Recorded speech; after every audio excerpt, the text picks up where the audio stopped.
Mwa bo Sofia mwezi bongo koli na sega eva abo Ugwumba. Opurebros igwe jenga.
Last year brought us to today again to celebrate the greatest man that Igbo nation ever produced. We call him the Lion of Biafra. His memory and his legacies will remain forever. Actually, he left two very important legacies. One of them is the state of Biafra as his legacy, which he was the first head of state.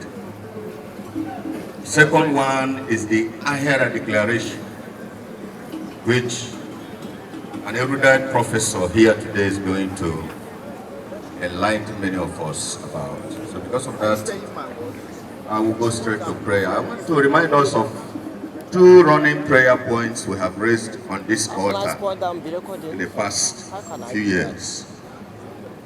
I hope you have not forgotten, because I told us that those 2 prayer points must continue until God does something about it. The first one is the prayer point, "Oh God, in your wisdom and in your mercy, break Nigeria with peace." Break Nigeria with what? Or in peace, if you like. So that prayer must continue until it is done. Nigeria will surely break, and Nigeria will break in peace. We shall not go to war. We will not lift an arrow.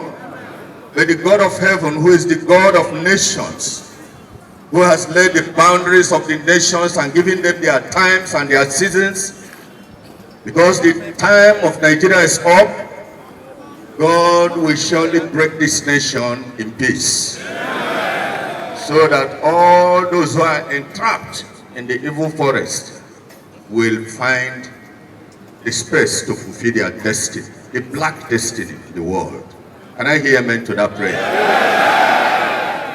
The second prayer point that is still running is, "Oh God, unite all the forces you have raised up to bring Biafra to pass." God will give us unity.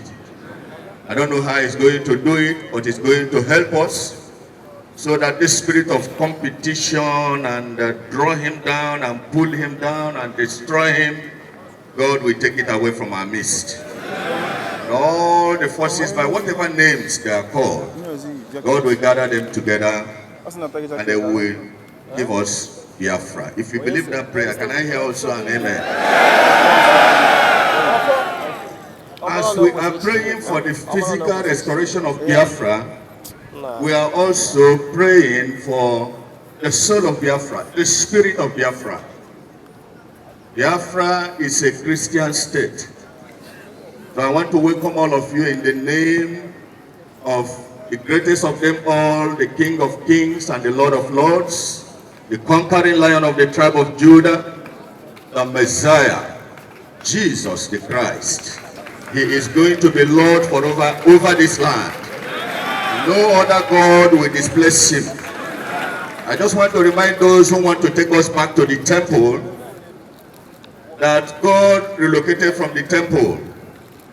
If you are a Christian, you must know that on the day that the Messiah died, the Bible said the moment his blood dropped on the ground, the veil of the temple where the God of Israel was imprisoned for 2,000 years, right from the time Moses built him a tabernacle in the wilderness. For 2,000 years he was imprisoned in the Holy of Holies.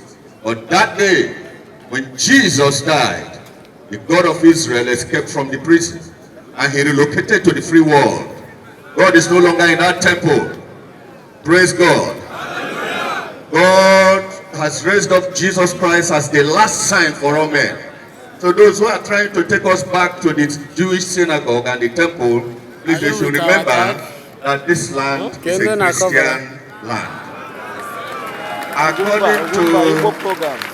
According to Machiavelli, he said, princes must ride in the tide of the dominant culture. Any prince who wants to succeed must run in the tide of a dominant culture. The dominant culture here is Christianity. Praise the Lord. It's not Judaism. It's not Islamism. God saved us from Islamism using the tribes of the north, Jungus and the chiefs, who withstood the Fulanese for many years until the British came. God allowed us to see the light of the gospel, and nobody is going to take us back to the days of darkness. Can I hear amen?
Don't cluster at the six box.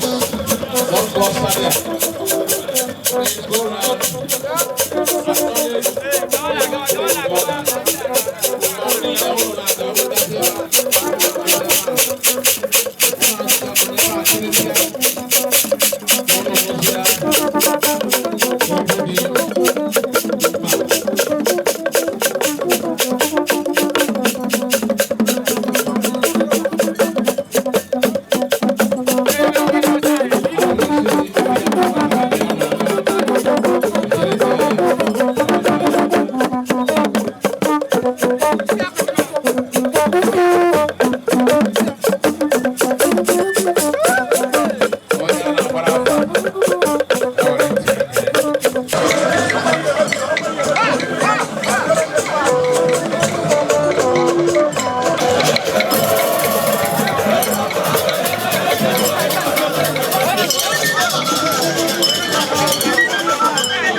Dịka omenala anyị hibere kamgbe afọ asatọ gara aga icheta otu nwoke Igbo niile jiri nwee aha n'ụwa niile, ọ bụrụ na n'ime Naịjirịa, bụ Dim Chukwuemeka Ojukwu. Ana m akpọ ya ọdụm ndị Igbo n'ihi na ọ lụrụ ọgụ dịka agụ, dịka ọdụm, meriri ya. Eziokwu na Biafra adịghị, mana o meriri agha ebe anyị ka dị ndụ. And as long as anyị ka nọ ya, Biafra anwụbeghị, emerebekwana Biafra. Sọsọ ihe mere bụ na the rain clouds appeared and the sun was hidden. I am, and one day those rain clouds go away and the rising sun will rise again. So every year in Abia, people are cheta, because those who remember will never forget. I had in Abia.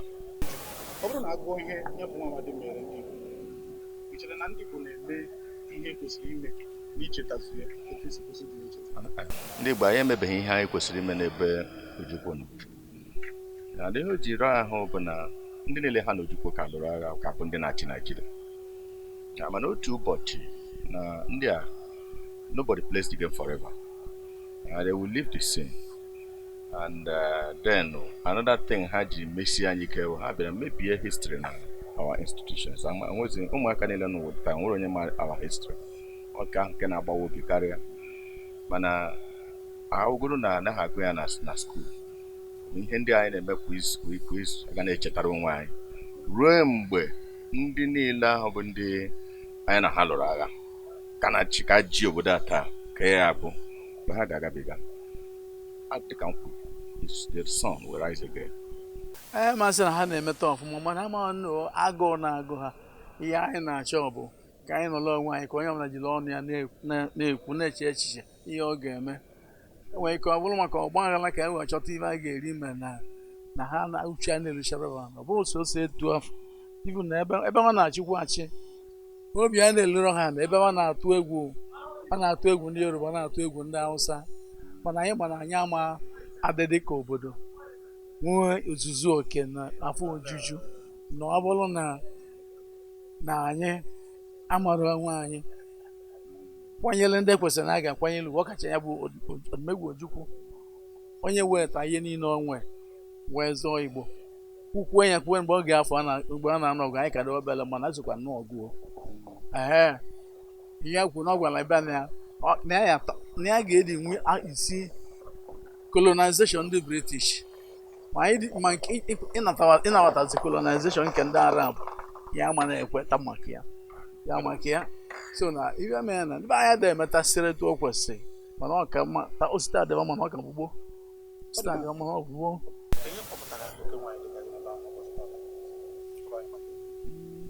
Ihe kpọpụtara m ebe a, mụ na ndị otu mụ na ndị nwere ịhụnanya n'ebe mmadụ dịka Dim Chukwuemeka Ojukwu, nwafọ Igbo, a na-eme mmemme gbasatara icheta ụbọchị ọnwụ ya, ụbọchị ọ hapụrụ ụwa, nke bụkwanụ emume oke nwa Chief Ralph gwaziri ike ijele ndị Igbo hiwere maka iji na-echeta Dim Chukwuemeka Ojukwu, onye ndu ndị Igbo n'agha Biafra. Ndị Igbo na-ama oke ha nwere ike, kama ọ ka fọtụrụ, n'ihi na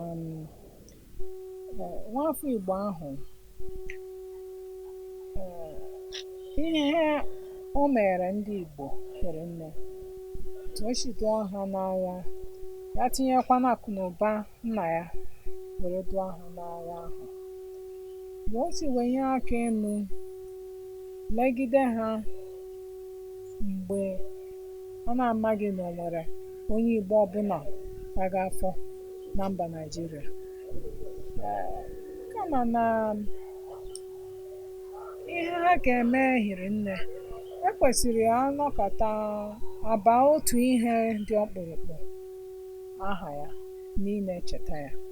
Ọ dịkwanụ mma na o nwee ihe ndị ọzọ a ga na-eme dịka emume dị iche iche ị na-eji wee na-echeta mbọsị a mụrụ ya na mbọsị a nwụrụ. Mana nke ka nke ndị Igbo nwere ike mere ya bụ inwe ịhụnanya ebe ndị Igbo ibe ha nọ, ijikọta aka ọnụ n'ihe niile gbasatara ndị Igbo na ọganihu ndị Igbo na ọdịmma ndị Igbo, ikwupụkwara ụmụnne ha, ịgbatakwanụ ọsọ enyemaka na mgbe ụmụnne ha na onye Igbo ọbụla nọ na nsogbu. Ọ bụ otu a ka a ga-esi wee na-elota Tim Chukwuemeka Odinegwu Ojukwu.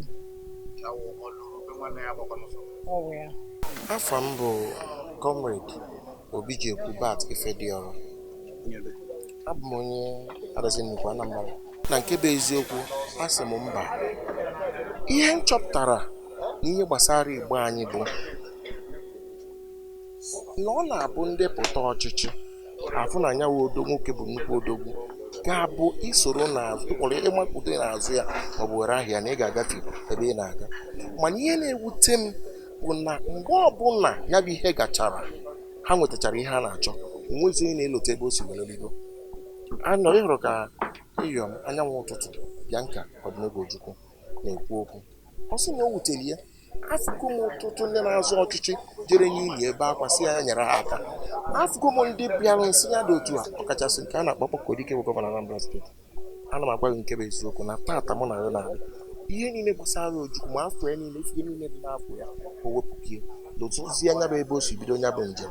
And ọ bụrụ ihe mwute, ọ bụrụ ihe anya mmiri na dike dị ọra mma ndị Igbo amụma na egbe igwe ọgaranya jụrụ ndo soro ogbenye nọrọ n'anwụ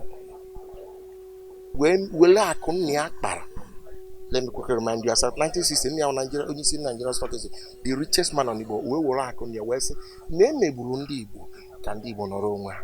Ya bụ ihe gaa ka o siri gaa, emeghịrị ndị Igbo n'agha, egbu ihe niile egburugbusi, wee mechaa nata o wee dị ka o si dị, wee kpọkọ ndị Igbo wee sị na ama mfuzi ọbara ọzọ ka ejiri nwa mebe na mgbe abana mgbe na a ga-enweta ndị a niile si n'azụ ya wee rigoro ha ncha niile gbatọziri nwere ozi na-elote ebe o si wee bụrụ ihe anya mmiri. Mgbe ya bụ Tim Chukwuemeka Odinegwu Ojukwu nọ ịbịa maka ọkwụrụ na ya gwaghị nke bụ eziokwu kwuru n'iru ife a na-ekwu bụ abụrụ na inwe ya bụ na-eze ga-apụta n'iru kwuru n'iru ọgụ si mmadụ na ka o si dị zije zipụrụ ozi kwudoro n'azụ. Ọ bụrụ ndị ga-ezipụrụ na mkpụrụ ụla ọnya bụ ife a na-ekwu. Ị ga-abụ onye eze, bụrụ onye ndu, bụrụ ọchịọra, bụrụ onye ga-anọ n'iru ma ọ bụrụ na ọ gbajuo dọrọ. Ọnya bụ ife a na-ekwu maka ya. Afọ m bụ Prince Ikenna Onyeso, ọmụa bụ the regent to His Majesty Eze Obidegwu Onyeso nri nwere ana nke ịbụọ MFRJP. Ndị Igbo na-eme ihe kwesịrị na ha ga-eme, ha ga na-eme iji cheta kamgbe ọnwụ uche nke ada eme ihe kwesịrị ime wee cheta ya. Mana taa bụ gboo ọkwanụ mgbe mmadụ anọrị ya ka eji ama ma alọfụrụ onye akọ na-alọ ọfara. Eze gburugburu ekwesịgo na a ga-akwanyere ugwu karịrị ona, mana nsogbu adịrọ. Anyị si na adịrị ili eme ngena. Mana ihe nji chọọ iji ohere a wee gwa ndị youths anyị, asị m unu mụrụ anya na taa bụ gboo, nke anyị bụ nke anyị. Ihe anyị kwesịrị ị na-eme bụ asị na onye ma ndị ichie malụ ndị gboo. Eze gburugburu anọgoro na ndị ichie ọkụ omenala be anyị si dị, and onye malụ nna ya malụ ndị gboo. Anyị kwesịrị ị na-akwanyere ya ugwu dịrị ya ka ugwu wee ruola anyị.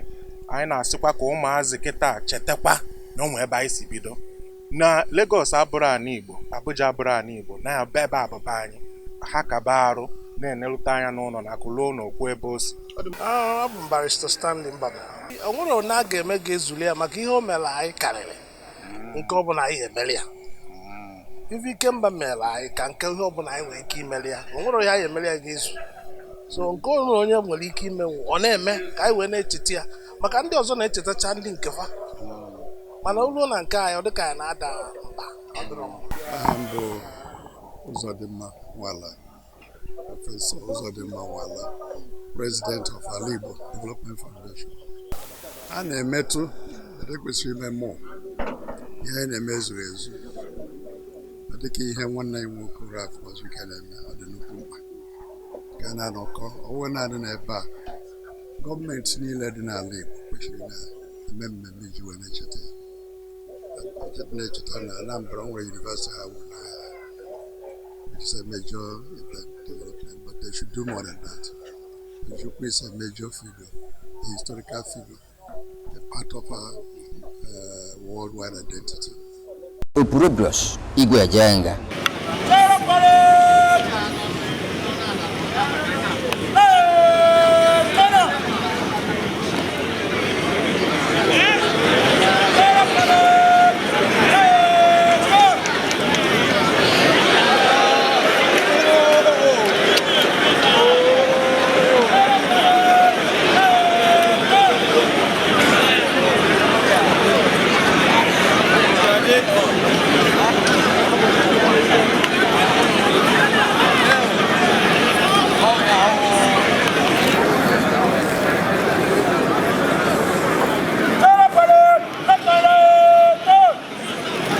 Oh well.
one major guard, 3 vendors, 2 trumpeters.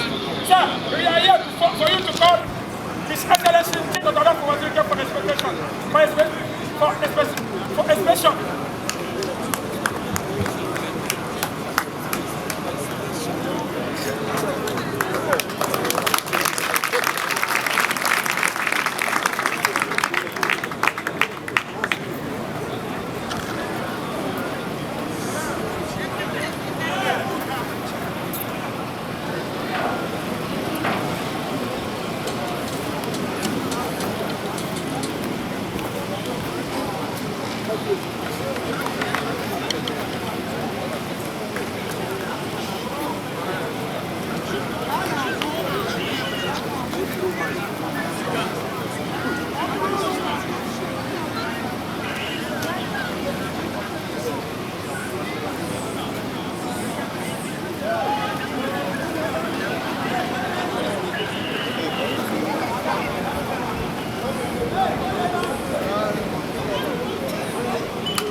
Permission have been granted. And any moment from now, I got you for the war front.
Put your hands together, ladies and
Nwere n'otu a ga-esi chisa okwu n'ihi na ebe ọbụla e nwere oghere a na-enweta ihe na-anọchi ya.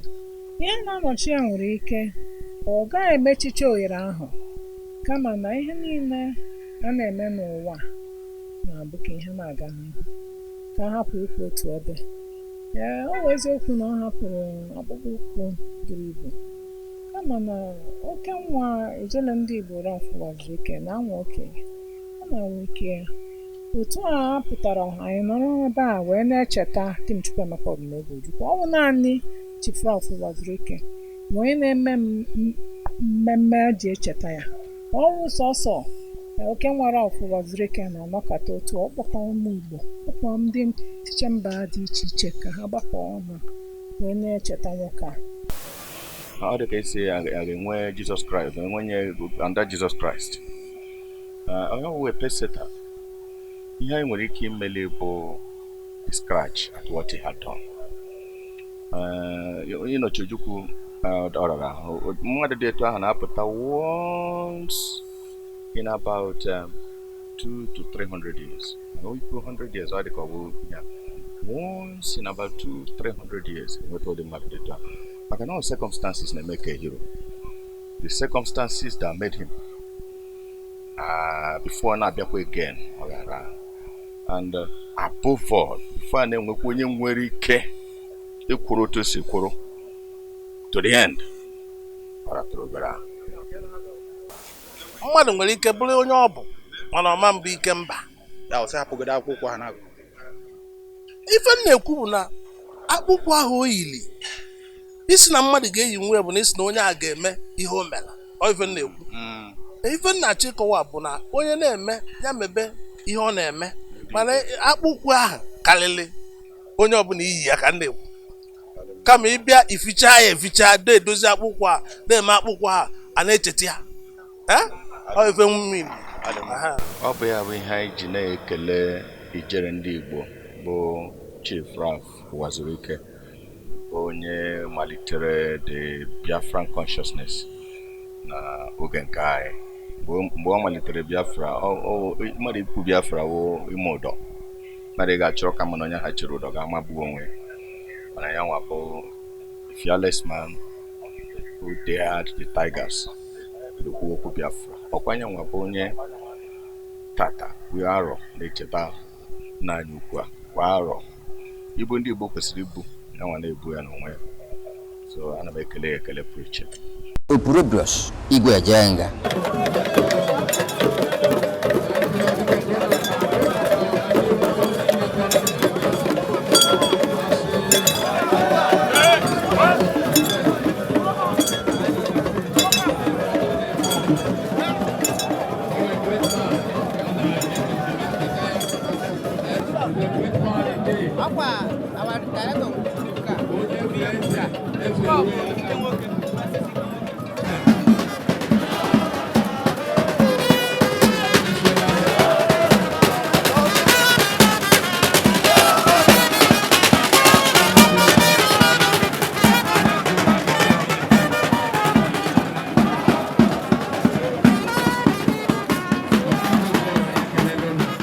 Mụnwa bụ Ọsọfịa nwa ezigbo nwa Okoli na-asị gị ife a bụ Ugwumba.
Okay, we are walking.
You had the funny. Captain America, fall like Nollywood.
Thank you. We are going to give the most respect to Ojukwu.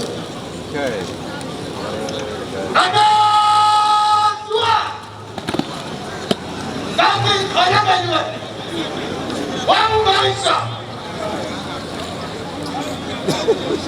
And the salute Ojukwu immediately. I command. Focus immediately. I command. Don't walk!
Well, all the heart, put your hands together for them. Put your hands together.